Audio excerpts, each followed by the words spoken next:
Good morning, Open Door Ministries, and to all our friends and family on Facebook. How good to be back together again this morning. We are going to continue our series on 1 Thessalonians. I've called it Uncertain, the Church During Difficult Times. And the Thessalonian Church was indeed a church going through difficult times. They were suffering persecution because of their beliefs. And so I wanted to see how Paul responded to this and how we can apply that to where we are today as our church goes through difficult times. This week, I have called the lesson Character Counts. And many of you might remember that phrase, that particular slogan. It was very popular amongst the religious right several years ago as they decided that all elected officials, all politicians, that their character counted. And yet somehow they have dropped that particular phrase, and they no longer believe that a politician needs to have good character. But we're going to take a look at Paul's character and the argument that he used in 1 Thessalonians chapter 2 to talk about how important character really is.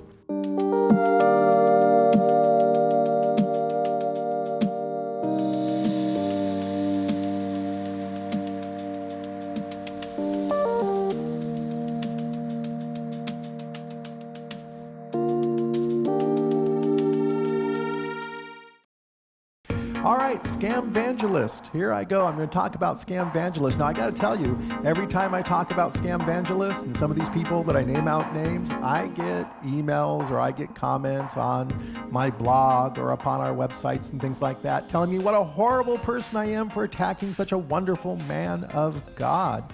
And I wouldn't mention these names if I didn't firmly believe that these folks are not really men of God, but instead are scamming people.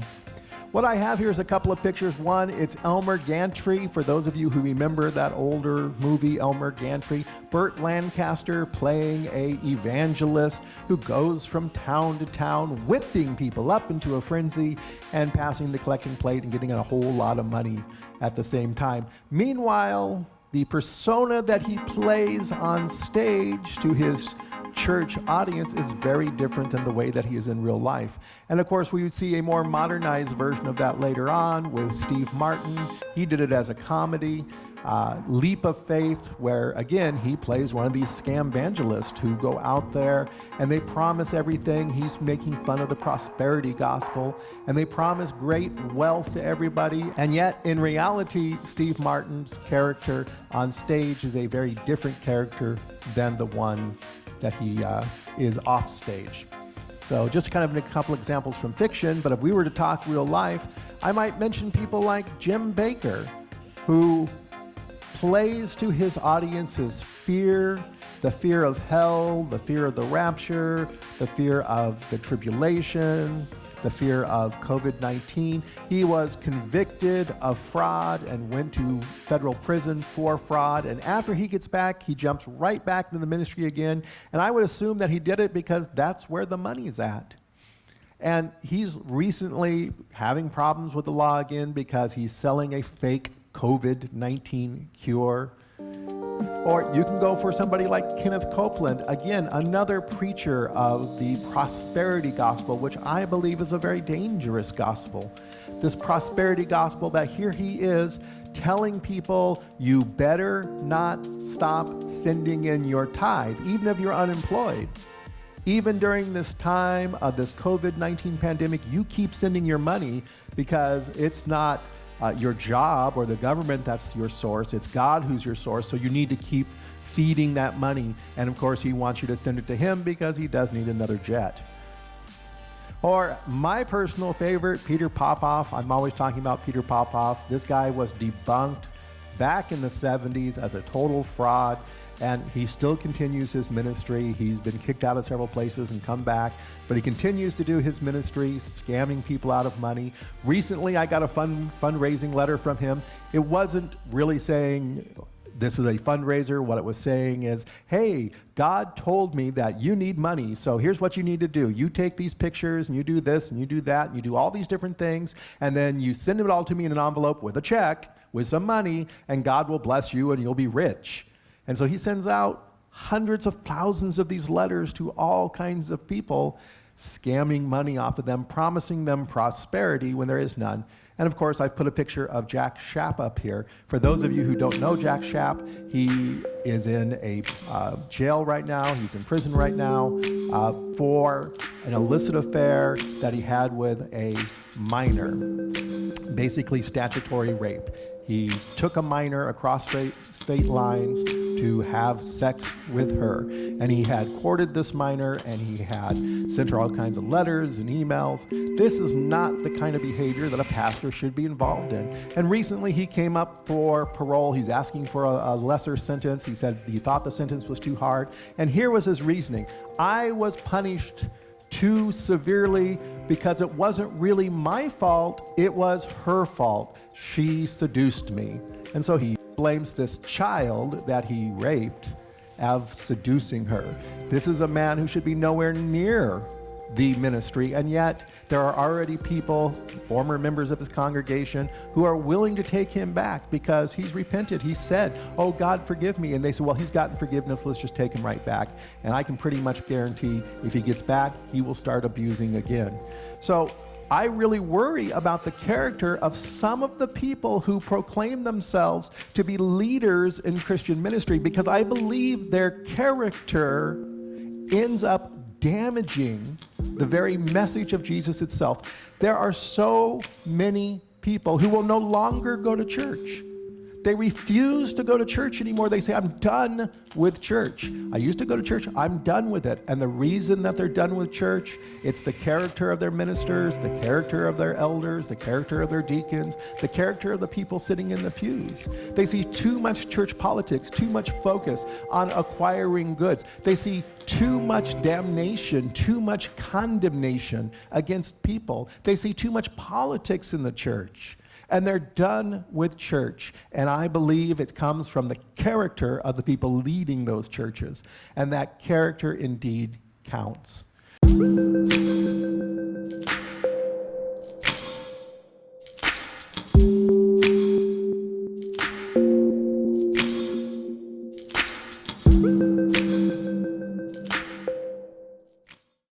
Now, let's talk about the Thessalonian church. Now, the Thessalonian church was being persecuted.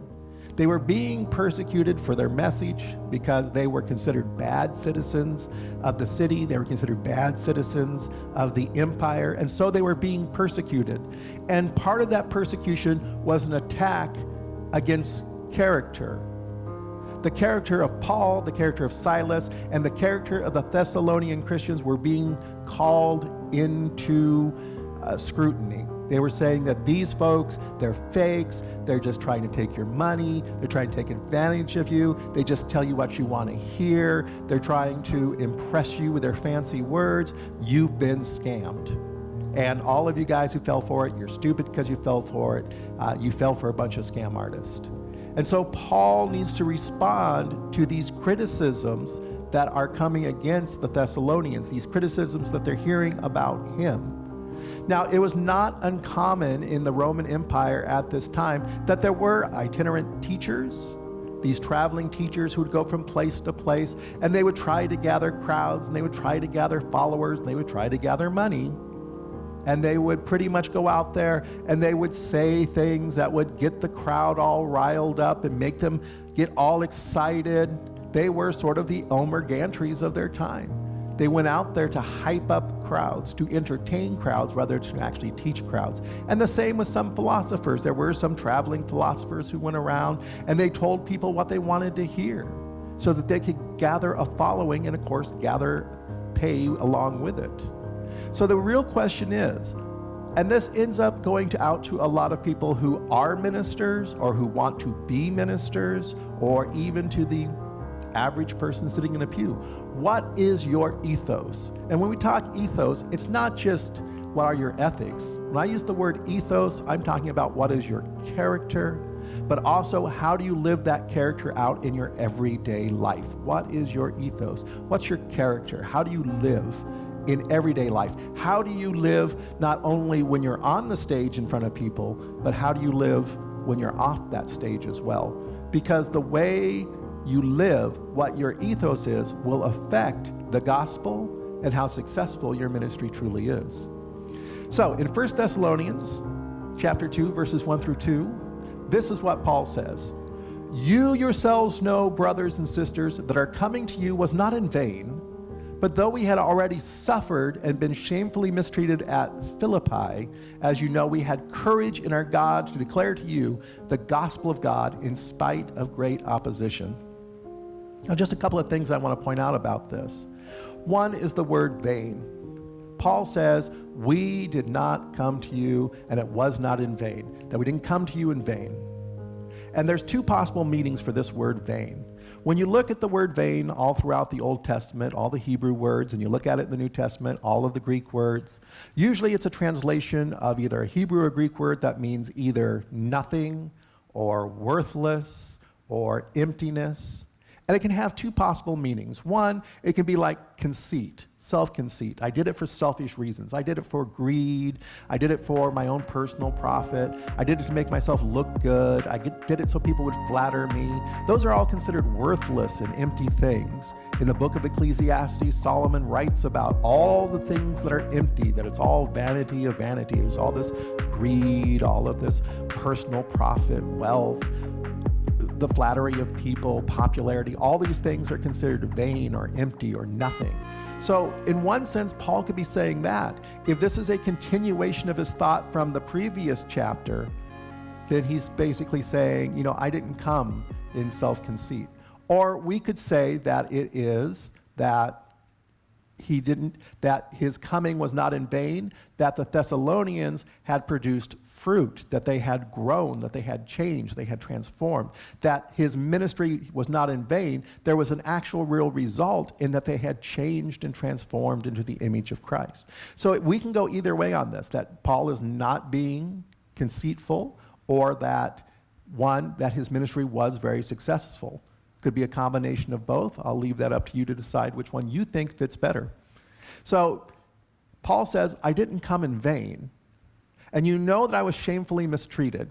Now, I'm sure the Thessalonians by this time had heard that he was pretty much run out of Philippi and that there was a lot of opposition to him there, especially by the members of the Jewish community in Philippi.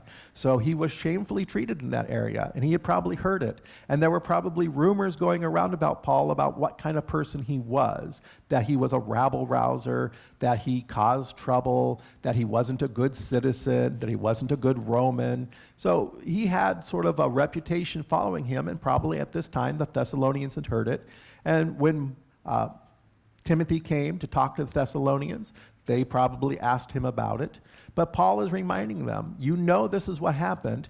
And he goes on to say, for our appeal does not spring from deceit or impure motives or trickery, but just as we have been approved by God to be entrusted with the message of the gospel, even so we speak not to please mortals, but to please God who tests our hearts. Paul is basically telling the Thessalonians, look, I know there's some opposition that I had in Philippi. People trashed my reputation there. I'm sure you've heard about it. But I'm telling you, I came to you, and I didn't come to deceive you. I didn't come with some kind of impure motives. I'm not here to trick you. I'm not here to get your money. I'm not here to draw a crowd. I'm not here to become popular. But I'm here not to please you, but to please God, because God sent me here. That's my motive for coming. They've attacked my character, they've attacked my ethos, but I'm telling you, this is why I'm here. And I would say, by looking at some of the things that Paul references in here about deceit, impure motives, trickery, trying to please other people, that he's probably a very well-read, very educated individual. Many of the Cynic philosophers that were traveling at that time, they would critique each other. In fact, one Cynic philosopher, Chrysostom, criticized the ethos of others of the Cynic philosophers as being full of error, flattery, teaching for glory or for money, and allowing their boldness to degenerate to bluntness without gentleness. And so it was common for people to criticize that, hey, you're only doing this. You're only traveling around and teaching because you're trying to make money and become popular, or you're only traveling around and sharing this philosophy because you're trying to make money and be popular. That's the only reason you're doing this. And that was a huge critique, and I'm sure Paul probably knew about these critiques, and he felt that he was being critiqued in the same way. And he tells the Thessalonians, he reassures them, this is not why I'm doing this. As you know, Paul continues, and as God is our witness, we never came with words of flattery or with a pretext for greed, nor did we seek praise from mortals, whether from you or from others, though we might have made demands as apostles of Christ, but we were gentle among you, like a nurse tenderly caring for her own children. Paul here is saying, do you remember when I was there? I lived with you. I shared my life with you. You saw what I was doing. I didn't try to flatter you. I didn't try to trick you. I wasn't looking for crowds. I wasn't looking for praise. I came to share a message with you, and I was very gentle with you. I didn't yell at you. I didn't try to whip the crowd into a frenzy. I was like a nurse caring for her own child. But even more than that, he says, you know what? Though we might have made demands as apostles of Christ, I could have made certain demands. You know, I'm one of the apostles. Christ called me himself and sent me. And that gives me a certain amount of status or prestige within the church. And I didn't try to take advantage of that. I didn't say you had to treat me a certain way. I didn't say, oh, well, you know, because I'm an apostle, I'm automatically in charge. Oh, I'm an apostle, I deserve a seat of honor. Oh, I'm an apostle, you should throw a banquet for me. He didn't play that kind of game because that's not Paul's ethos. Oftentimes, though, I see traveling evangelists who go around, and they're those hit-and-run evangelists. They come in, they preach their message, they collect the offering, and out the door they go. And while they're there, they're expecting a certain amount of deference because they're special. They've been specially appointed by God, that God has given them a special anointing to be an evangelist, so you better treat them right. Probably one of the worst examples I've seen of this, and I've pointed this out before, is Phil Kidd. I've written an article on my blog about Phil Kidd. I've seen some of his sermons, and I've listened to them, and I'm like, seriously, do you think this is satire? Because he can't be serious about what he's actually saying. This is ridiculous. But yet Phil Kidd, before he would go anywhere, he would send a little list. It's called 10 Things to Do for Your Visiting Preacher, because he was a visiting preacher. He went from town to town to town to town to town, collecting up his paycheck and out the door. And these are the things that he expected people to do. Number one on his 10 items here on this list, 10 things to do for your visiting preacher. If funds are tight, start taking special offering ahead of time. In other words, you better have the full payment when I show up. I don't want to have to wait around for you to go to people and say, hey, can I get a little extra dollars? We're a little short on Phil's offering. No, you make sure you got the full offering before Phil shows up. Use the nicest motel. Never put preacher in same motel as other guests. He'll have no privacy. In other words, I don't want to mix and mingle with the riffraff you might have brought in. Oh, you brought in some musical trio to sing along? Fine, they can stay at some other hotel. They're riffraff to me. I'm the evangelist, and it better be a nice hotel. Not just a nice hotel, it better be the nicest hotel. You better not scrimp. You better not, do any shortcuts here. You better not try to save money. You put me up in luxury. Number 3, have gifts for his wife and children to express gratitude for their sacrifice. It doesn't sound like he's sacrificing that much to me. He's in a really nice hotel and he's getting his check up front. What sacrifice is there? Oh, but you better have gifts for his wife and kids as well. Number 4, mail his expense check prior to the meeting. Don't just divide up his offering at the end of the meeting. In other words, hey, I got to put gas in the car, or buy my plane ticket, or my train ticket, or whatever I need to buy. You need to pay for that in advance, because I don't want to have any out-of-pocket expense, because I don't trust that you're going to reimburse me. So I want everything up front. Number 5, all the love offerings should go to the preacher, not after motel and food expenses deducted. In other words, when you take up that love offering, when everybody throws into that collection plate, I get it all. And you're going to also pay out of your church funds for anything else. I get all the love offering. Make your eating schedule fit his. Take him to restaurants he likes best. In other words, I want to eat at very particular times, and you will accommodate me. I won't try to match up to your schedule. You will accommodate me. And you're going to take me to restaurants I like. Yeah, You may have a church member who owns that little diner down the street and who's more than willing to feed me every day for free, and it's not going to cost the church anything, and it's going to save money. But I don't like that kind of food. In fact, I prefer a little fine dining, so you better take me where I like to go. Number 7, if he flies in, don't let a half-retarded fruitcake pick him up at the airport and question him all the way to the motel. I asked for a rental car so I don't have to put up with it. In other words, I don't want to put up with the riffraff of the church. Look, I'm just there to do my hit-and-run evangelism. I'm going to stand up in front of them, rile them all up, get them all excited, empty out their pockets, take that collection plate and run. I don't actually want to invest my time or energy in getting to know anybody. I don't want to talk to them. You keep them away from me. They're all half-retarded fruitcakes anyway. Number 8, if he flies in, the church should supply him a nice car so he's not strained at the motel. By the way, I might need to go out and hit the liquor store or go some other places, so I need a car. Don't run the preacher around all day and expect him to be prepared for the service. Be at his disposal and leave him alone. In other words, I'm not going to go visit the sick, lay hands on them and pray for them.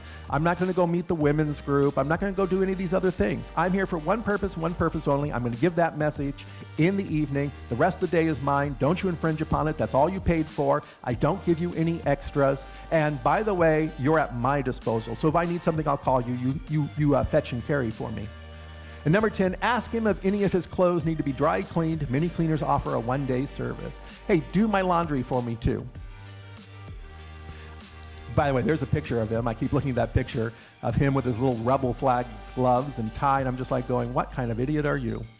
Not only are you racist with your attire, but you are completely over-entitled here.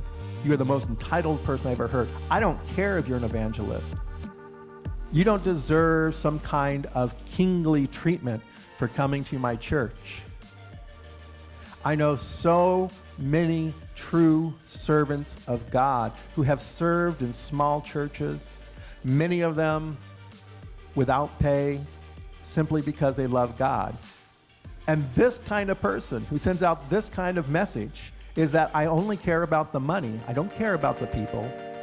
What I do is merely a job. I get up there and I entertain and I preach at people until they empty their pockets. And then I'm out. That's all I do. This is not a man who spreads the gospel. This is a man who takes an offering. What's your ethos like?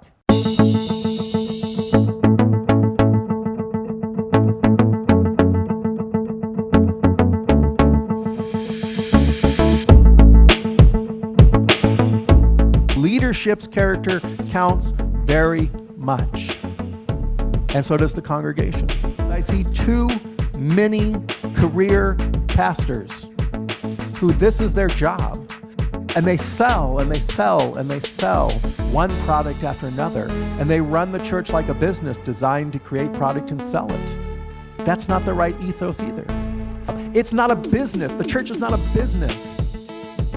You want to make a pastor happy? Show the character of Christ.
Would be feng shui.